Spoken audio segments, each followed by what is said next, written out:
Oi, gente, sejam todos muito bem-vindos a mais um conteúdo aqui no Acidamente. Meu nome é Ana Paula, eu sou psicóloga e hoje eu vou falar aqui de um assunto que, se você é formado na Academia do Acidamente, com certeza você vai entender do que eu tô falando. Você já conheceu alguém que parecia exatamente aquilo que você precisava, mas quanto mais você tentava se aproximar, mais a pessoa se afastava? E aí, ao mesmo tempo, quanto mais ela se afastava, mais difícil parecia para você parar de pensar nela. Existe um padrão psicológico muito comum por trás disso, e talvez uma das coisas mais desconfortáveis sobre essas relações seja perceber que elas não funcionam apesar da intensidade. Elas parecem intensas justamente por causa da instabilidade. E aí hoje eu quero ter uma conversa íntima com você sobre por que pessoas com apego ansioso e evitativo costumam se atrair tanto. Por que esse tipo de relação pode ser tão viciante emocionalmente e por que, às vezes, aquilo que parece conexão pode ter muito mais relação com ativação emocional do que com intimidade real. Fica comigo, se inscreve se não está inscrito, porque hoje esse vai ser mais um assunto aqui no canal.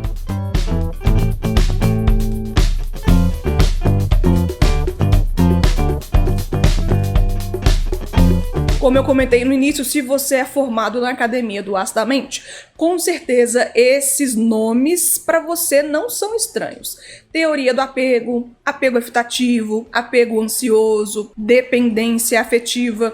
Eu vou resumir para você aqui, mas claro, eu não vou conseguir falar sobre isso tudo, portanto, aproveite aqui as playlists do canal, onde eu tô falando sobre teoria de apego e também relacionamentos afetivos, que com certeza você vai entender muito mais sobre esse fenômeno. Mas a teoria do apego começou a ser desenvolvida pelo psiquiatra e psicanalista John Bowlby e foi ampliada por pesquisadores como a Mary Ainsworth. De forma bem resumida, essa teoria procura compreender como as nossas primeiras experiências emocionais influenciam a maneira como nós construímos vínculos afetivos ao longo da nossa vida inteira.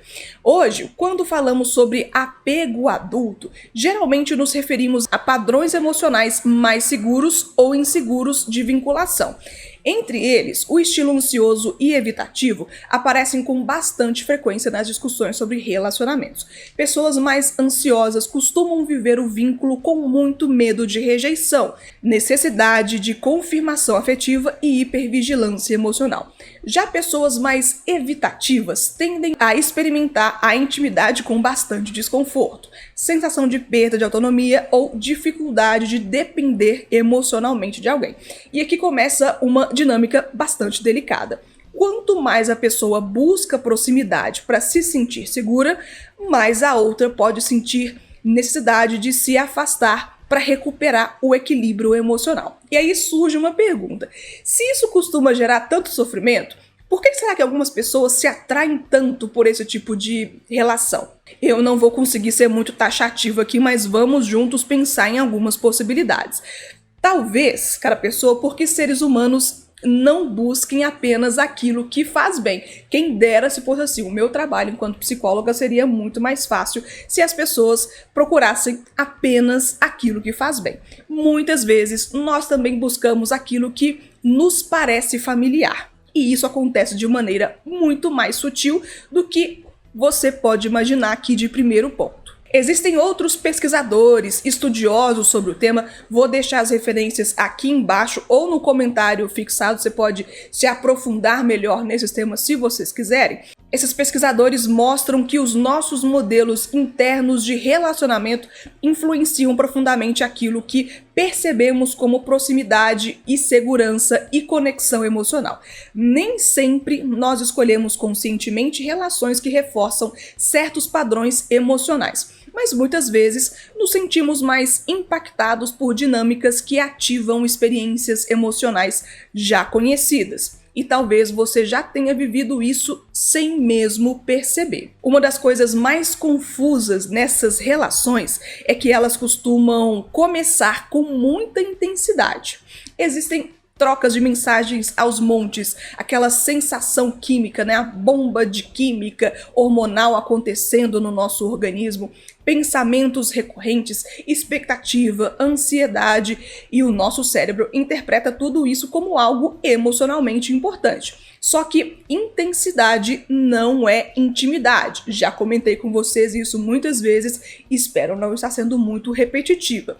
E isso muda completamente, cada pessoa, a forma de olhar para certos relacionamentos. Quando uma pessoa ansiosa encontra alguém evitativo, frequentemente surge uma dinâmica de aproximação e afastamento emocional. Em alguns momentos, existe presença, conexão e troca. Em outros, é completamente diferente. Distância, evitação, ambivalência e dificuldade de sustentação emocional. E o cérebro humano responde de maneira muito forte à imprevisibilidade.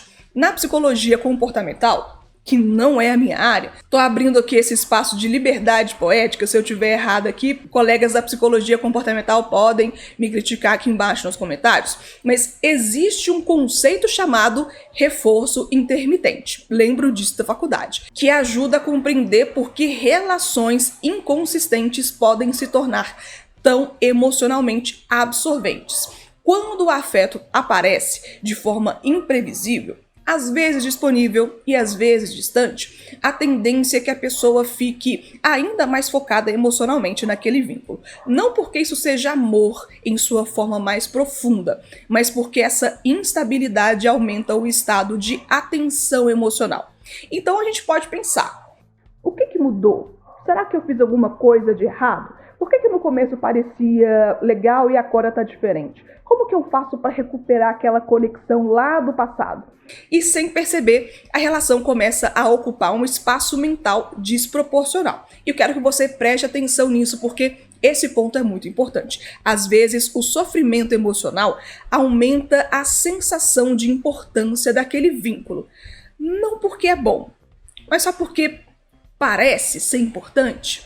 E aí isso tudo pode ser uma chave para uma confusão gigantesca, onde se confunde profundidade afetiva com essa intensidade toda de emoções. Existe uma caricatura muito comum de pessoas na internet que julgam que pessoas evitativas são frias, manipuladoras ou incapazes de amar. Eu tô aqui para chacoalhar um pouco esse ponto de vista.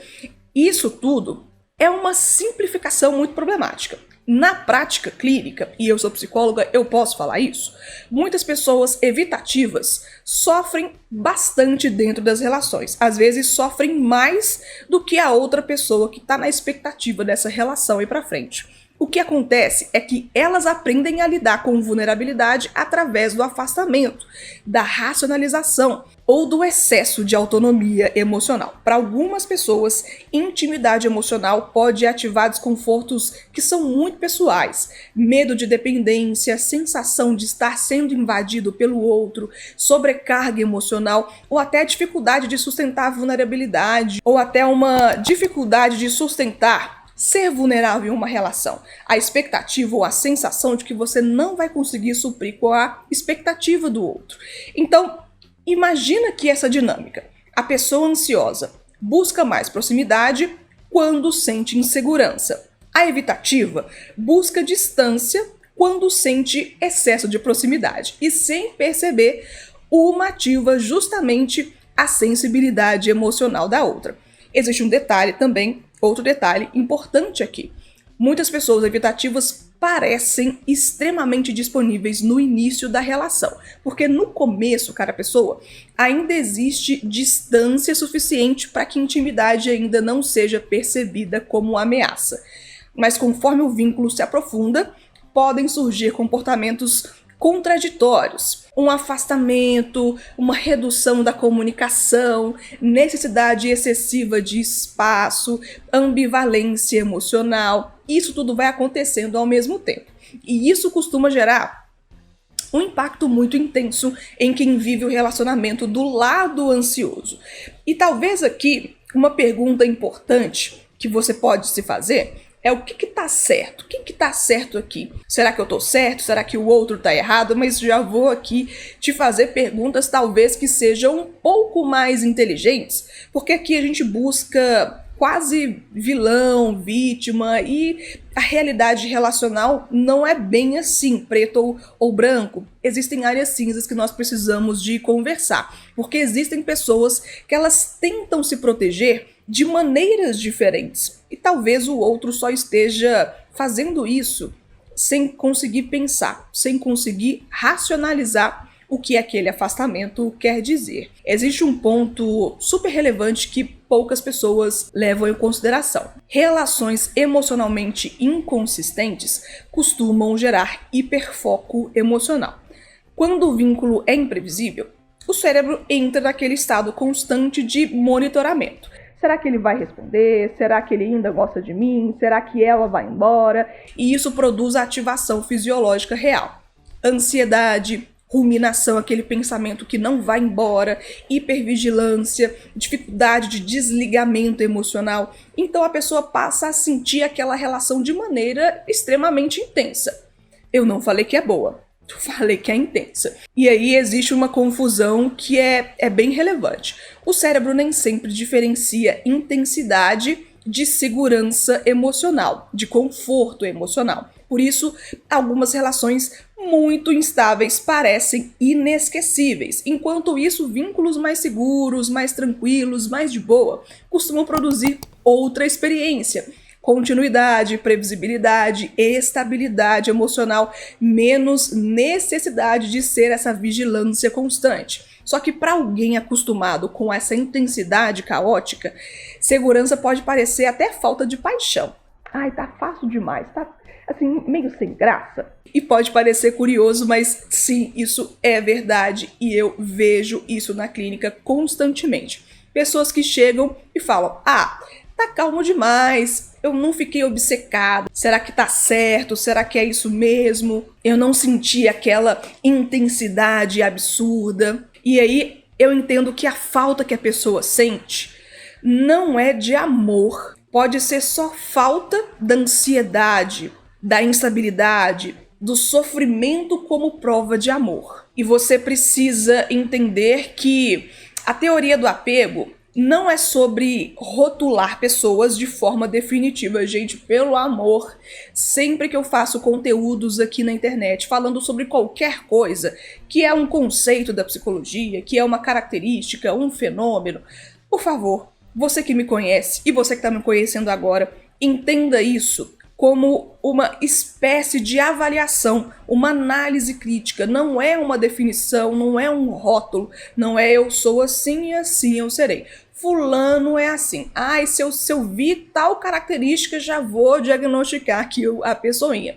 Não é assim que funciona. Estilos de apego não são condenações permanentes. Hoje, existem muitos estudos mostrando que experiências emocionais reparadoras, relações mais seguras e processos de psicoterapia podem modificar padrões relacionais ao longo do tempo. Imagina que caos que seria se uma pessoa fosse eternamente caracterizada com um apego afetivo ansioso. Ela nunca ia conseguir ter um relacionamento tranquilo? Não é assim que a banda toca. Eu vou deixar as referências do que eu peguei aqui de estudos mais recentes aqui embaixo na descrição do conteúdo ou então no comentário fixado, porque tem muita coisa interessante que pode te ajudar a entender mais sobre esses fenômenos relacionais. Pesquisadoras como Johnson, por exemplo, discutem bastante como vínculos seguros podem ajudar pessoas a reorganizarem experiências emocionais profundas, aquelas que realmente causaram algum impacto. Eu acho importante te lembrar outra coisa aqui agora. Muitas pessoas chegam ao consultório acreditando que precisa parar de sentir, deixar de ser carente ou se tornar completamente independente emocional. Mas, cara, pessoa, geralmente o processo não é sobre isso. Não é sobre se tornar frio, distante ou endurecido. É sobre conseguir construir relações onde proximidade não seja vivida como ameaça, e a distância não seja encarado como um abandono constante. E se ao longo desse conteúdo aqui você percebeu que você está em relações repetitivas, relações muito desgastantes emocionalmente, talvez exista algo importante aí que mereça ser olhado com mais profundidade, sem culpa e sem simplificação generalista. Inclusive, para quem chegou aqui agora no canal, eu sou psicóloga clínica e trabalho com questões emocionais, relacionamento e autoconhecimento diariamente nos meus atendimentos online. Meus contatos profissionais estão no descritivo aqui do conteúdo, e para você que estiver aqui no YouTube comigo, aqui em cima, só clicar nesse botãozinho, você vai parar no meu WhatsApp. Mas claro que qualquer processo de mudança começa quando a própria pessoa decide olhar para si de forma mais crítica, honesta e cuidadosa. Talvez uma das coisas mais difíceis de aceitar seja que nem toda relação intensa é íntima e nem toda relação calma e tranquila é vazia. Às vezes o que mantém duas pessoas emocionalmente presas, uma à outra, não é necessariamente compatibilidade afetiva. Pode ser a ativação constante de inseguranças, medos e necessidades emocionais profundas. A pessoa ansiosa teme abandono, a evitativa teme invasão. E ambas acabam girando em torno das suas próprias necessidades emocionais. Isso não significa que relações entre pessoas com padrões diferentes sejam condenadas ao fracasso. Relações podem amadurecer e pessoas podem desenvolver mais consciência emocional e vínculos podem se tornar mais seguros ao longo do tempo. Mas isso normalmente exige algo menos cinematográfico do que a gente costuma ver por aí. Autopercepção, responsabilidade emocional, capacidade de sustentar a intimidade e ser vulnerável, disposição para construir vínculos menos movidos pela ansiedade e mais por presença. Intimidade real, muitas vezes, é mais silenciosa do que intensa. Se esse conteúdo fez sentido para você, me conta aqui nos comentários se você já viveu uma experiência, uma dinâmica parecida com isso, e se você conseguiu se reconhecer em alguns desses padrões. Isso também me ajuda a entender quais temas vocês gostam de ver por aqui e quais gostariam de continuar assistindo aqui no canal. Se você gosta de conteúdo sobre psicologia, comportamento e relações humanas com um olhar mais profundo, racional e menos superficial, se inscreve aqui no canal, porque eu pretendo trazer cada vez mais discussões como essa por aqui. Já deixa o like, isso me ajuda também a mostrar para a plataforma que esse conteúdo vale a pena. Um beijo para vocês, tá? E as referências estarão aqui embaixo. Tchau, pessoal. Até o próximo conteúdo.